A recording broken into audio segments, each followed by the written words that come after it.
All right, this is Brent with Lykins Motorsports. Tomorrow is dyno day for this 496 FE, and we're going to take it down to Delmire's Racing Engines tomorrow and put her on the dyno and see what she does. Just as a recap, this is a BBM cast iron block with a scat steel crank, K1 rods, and some diamond pistons, 496 cubic inches, ported trick flow heads, one of my custom hydraulic roller cams, Performer RPM intake that's also been ported, MSD distributor, got some Lykins Motorsports roller rocker arms under there, under the valve covers, AV8 oil pan. Nice looking piece. Look forward to hearing it start up and running for the first time. I'll have obviously pictures and video to go with it, dyno pulls, and I'll touch base tomorrow.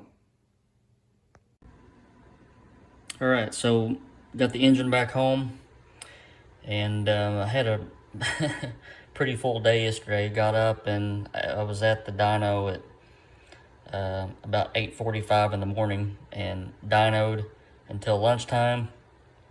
Came home, cleaned it up, and contacted the customer, and then just went ahead and delivered it to Indianapolis yesterday, which was almost a 6-hour round trip. But it was a full day.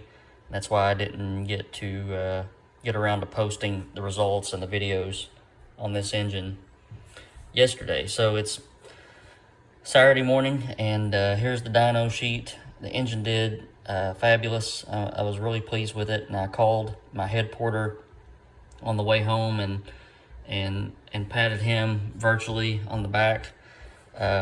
This is just a really nice running engine with a load of power and torque. If you'll notice, I'll just go over a few points here. Here's the RPM range on the left side. 3,400 is where we started the pull and pulled to 6,200. Oil temperature just barely went up. This is an indicator that I usually watch really closely. If you see the oil temperature shoot up, over the course of a pull, then it's usually reason to, check the oil filter and cut it apart and see what's going on. But this one just went up.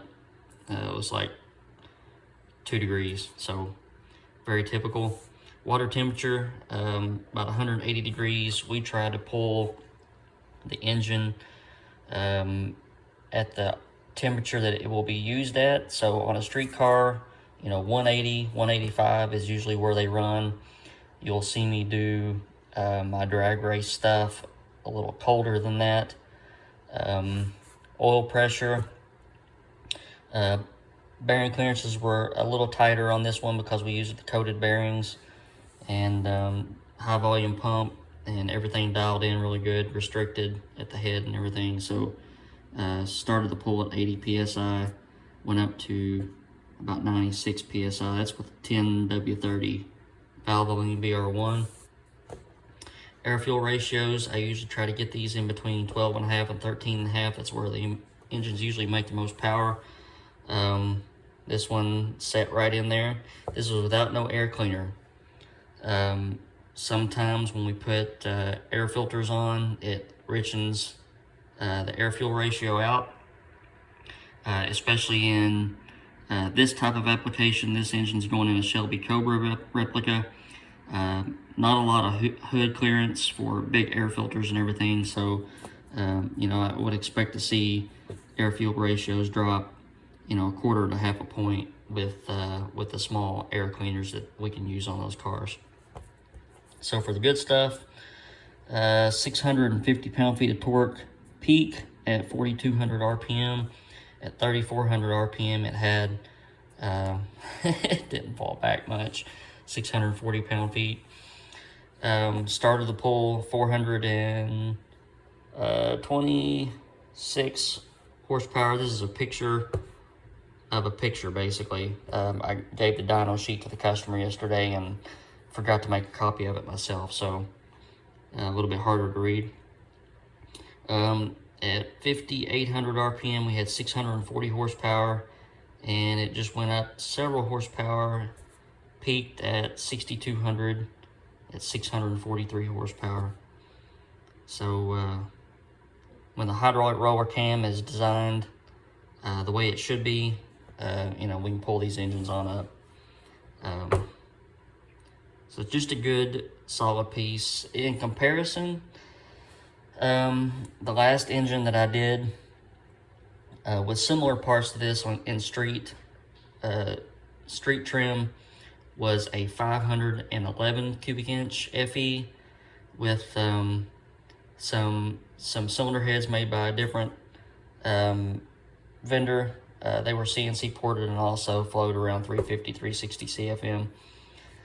That engine with a Blue Thunder medium riser, single 4-barrel carburetor, and a cam with about 10 degrees more duration and 20 or 30 thousandths more lift, only made 616 horsepower. So this is really showing the capability of these ported trick flow heads that we're doing now.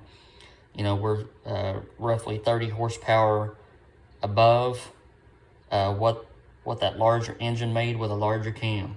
So I'm just ecstatic at the results of this engine, and the customer's going to be very happy with it. I got some dyno videos. I'll post one. I just want to give you a heads up. You'll hear an exhaust leak, and the header at number 5 header tube is leaking, and I actually had the headers sent to a welding buddy of mine, and he TIG welded up the flanges and belt sanded those back down, but it was to no avail. So I think I'm gonna have to look at buying a new set of headers or doing something differently. But you'll hear a little tick tick sound at the beginning of the pull and at the end of the pull. That is not lifter function. That's not rocker arm function. That is an exhaust leak that I could feel with my hands yesterday. So we'll get that fixed, and just wanted to give you a heads up. But this engine sounded really strong, pulled really hard, and just very pleased with it. All right, on to the dyno video.